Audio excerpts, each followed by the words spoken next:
আজকে আমরা আলোচনা করব শিল্প এবং শিল্পী নিয়ে। এই দুইটি শব্দ নিয়ে আজকে আমরা আলোচনা করব। শিল্প বলা হয় কোনো একটা কাজকে জনসাধারণের সামনে ফুটিয়ে তোলা, এটা হচ্ছে শিল্প। যে ব্যক্তি এই কাজটাকে ফুটিয়ে তোলে তাকে বলা হয় শিল্পী। শিল্প হতে পারে ধরুন কারুকার্য, কোনো আশ্চর্যজনক জিনিসের উপর নকশা করার মাধ্যমে তার শিল্পী তার শিল্পকে ফুটিয়ে তোলে এবং শিল্পের দ্বারা মানুষের মস্তিষ্কের বিকাশ ঘটে। এমনকি সুন্দর সুন্দর শিল্পের ধারা মানুষের জ্ঞানের পরিধি প্রকাশ পায়। পক্ষান্তরে বর্তমানে আমরা যেই শিল্পীদেরকে দেখছি, এদের দ্বারা আমাদের নীতি এবং নৈতিকতার দিন দিন অবক্ষয় হচ্ছে। ধরুন আমরা শিল্পী মানে বুঝি প্রায় অর্ধনগ্ন স্টেজ পারফর্মিং এবং করা। এই শিল্পীদের দ্বারা বর্তমানে ঘরে ঘরে অশান্তি, বিশৃঙ্খলা তৈরি হচ্ছে। যুবক ছেলেদের চরিত্রের মধ্যে ঘাটতি আসতেছে এই শিল্পীদের দ্বারা। এদেরকে কি শিল্পী বলে? একটা মানুষ যখন তার স্ত্রীকে বিয়ে করে ঘরে আনে, 8-10 দিন, 15-20 দিন, 1 মাস, 2 মাস, 1 বছর যাওয়ার পর যখন স্ত্রীর সাথে বনিবনা না হয়, টুংটাং হতে থাকে এবং সে যখন মোবাইলের মধ্যে এ জাতীয় শিল্পীদের ভিডিও তার সামনে প্রদর্শন হয়, তখন তার মন ঘরে গেলে আর বসতে চায় না। কারণ মোবাইলের মধ্যে দেখে একরকম, ঘরে আসলে দেখে আরেক রকম। ঘরেরটা তখন মনে হয় আনস্মার্ট, আর মোবাইলেরটা মনে হয় যে খুবই স্মার্টলে। তো এই শিল্পীদের দ্বারা আমাদের সমাজ ধ্বংস হচ্ছে, চরিত্র ধ্বংস হচ্ছে। এদেরকে কি আদৌ শিল্পী বলা সম্ভব?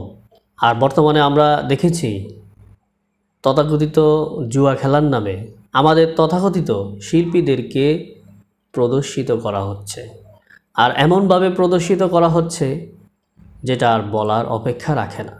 এহেন পরিস্থিতি যদি চলতে থাকে তাহলে আমাদের সমাজ কোথায় গিয়ে দাঁড়াবে সেটা বলা খুবই দুষ্কর।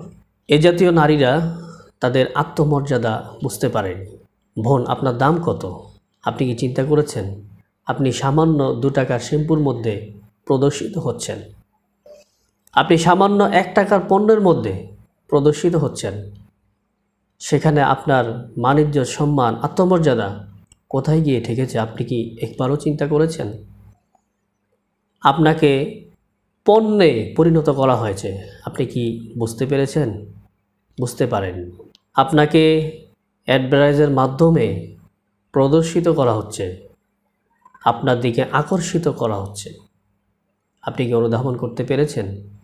পারেননি। আর আমরা যখন এ জাতীয় কথা বলাবলি করি তখন আমাদেরকে বলা হয় মোল্লাতন্ত্র বলে গালি দেওয়া হয়। আমাদের কথাগুলো আপনারা ওই দিনই উপলব্ধি করতে পারবেন যেদিন আপনাদের আপনজন আপনাদেরকে দেখলে দৌড়ে পালাতে থাকবে। ওই দিনই এই মোল্লারাই আপনাদের খুবই আপনজন মনে হবে। কেন মনে হবে?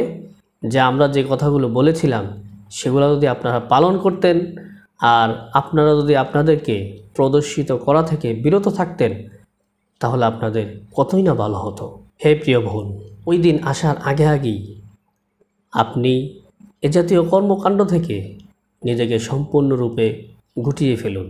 আপনার দুনিয়াতেও মঙ্গল হবে এবং চিরস্থায়ী বাসস্থান যেখানে আপনি পরকালে গিয়ে উঠবেন সেটার জন্য ইনশাআল্লাহ আশা করি আপনার অনেক অনেক অনেক ভালো হবে। আল্লাহ তাআলা আপনাদেরকে বুঝার তৌফিক দান করুন। আমিন।